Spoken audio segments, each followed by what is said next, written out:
Hi there, Randy McKee here at Soccer Channel 1. I'm here with the head women's coach at Dakota Wesleyan University, Dale Roden. Thanks a lot, Dale, for joining us today. Thanks, One thing pleasure. I'm always curious for, especially for our high school and junior high players, is what the college coaches are looking for when they evaluate a player. That is, it's a $1 million question. Personally, what I can say I look for the certain tools in a player. Number one is a desire to get better, because if you come to college and you really don't desire to get better, you're going to get surpassed.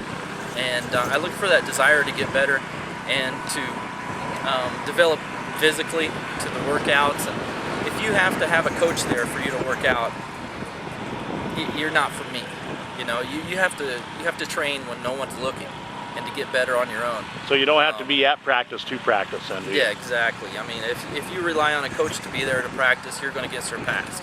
There's kids, there are kids that are hungry and want to get better and stronger and faster, and that's number one. The tools I look for, the agility, the speed and conditioning, but also the touch. Yes, a good touch base, a good tactical base, but we can work with that if you're willing to buy in and to work hard. We can fine tune you. It's just you have to have those tools, the desire to get better. And those kids are special. Those kids will win championships. And those kids, as a coach, you can count on when the chips are down. The ones that have the talent but not the drive, the desire, I feel like you can't count on those like we have counted on these kids here. Yeah. What about academically? What are you looking for? Academically, it's nice to not. How do I say this? That's one thing. Nice if you don't have to worry about it. I put it that way. If you are grown up and mature enough to take care of your business, I will not get in their business. That's my promise to the players.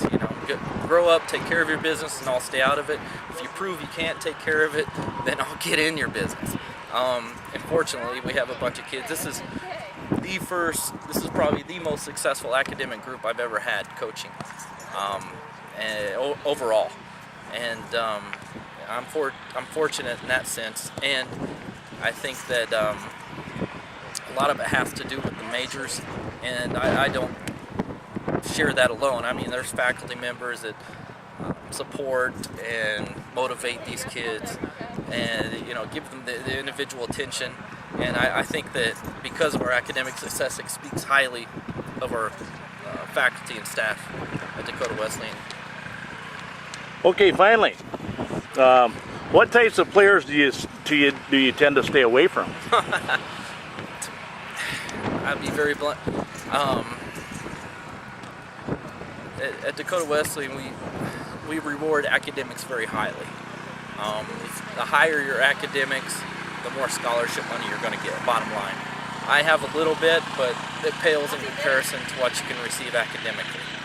And to be quite honest, that really limits me as to what kids I can go after, what kids can afford Dakota Wesleyan. If you have mediocre grades coming out of high school, you're going to have to pay a little bit to come here. If you have pretty good, substantial GPA and test scores, then we can make a deal for you. So in piggybacking with that, I would say to the high school player, please take academics serious, because it decides a lot in your future at the college level. Not only maybe athletically, but financially and otherwise. It really decides a lot. Yeah. Okay, well, Coach, if you have a piece of advice for these players in junior high and high school who are sitting here watching, anything other than what you said for advice for them? Like, my biggest thing, I find it, well, I've, touched base with South Dakota about, 12 years ago, 12 years ago now, and the quality of play and the players I've seen come out of South Dakota. When I was coaching in Huron, we were lucky to have maybe 3 players on the roster that were quality players from South Dakota. And at the time, we were top 20. But now I think half our roster is South Dakota kids, and we're legit. You know, we're not top 20 yet. We have aspirations to be. I would say that for South Dakota soccer, there has been a threefold increase in quality players, and I would say my advice to them is, please, you have to practice without the coach. You know, I think every college coach is looking for those players that have the desire to get better, and just not when we're there watching. You know, if you rely on the coach to get better, you're not going to get there. You really need to have the desire and try. You know, go kick a ball up against the wall. You know, go to a goal and shoot for a while, and fine-tune those skills, because you know, the ball doesn't lie.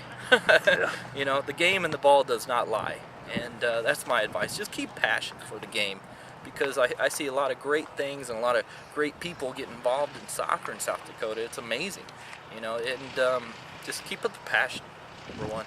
All right, fantastic. Well, Coach Roden, thanks so much for your time here today.